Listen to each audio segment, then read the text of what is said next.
这个抢车就是从这胶套出来的啊，更换这2个胶套就可以解决问题。修车的时候啊，一定要精准判断，别像那台车，也因为这个胶套把减震器、转向机、支臂全换完了，声音还有。你好，什么问题？你那个，前面开的有点嘎啦嘎啦响。走，试车，咯噔咯噔咯噔噔。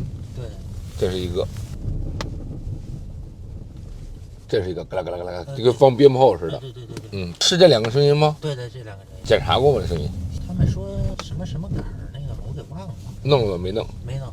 行，回去给你确定一下。带您看一眼啊，咯噔咯噔那个啊，它左右来回穿了，不应该穿。首先得把胶套给它换掉。咯啦咯啦是这样响的，您把手搭到这儿来，搭这儿就行。能听见了，咯啦咯啦，来。是。咯啦咯啦是它响的。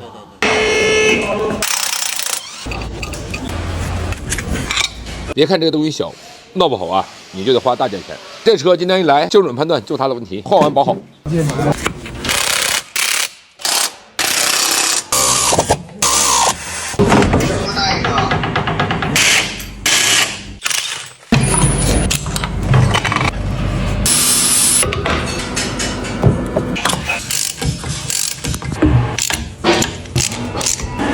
来，修完了，装车。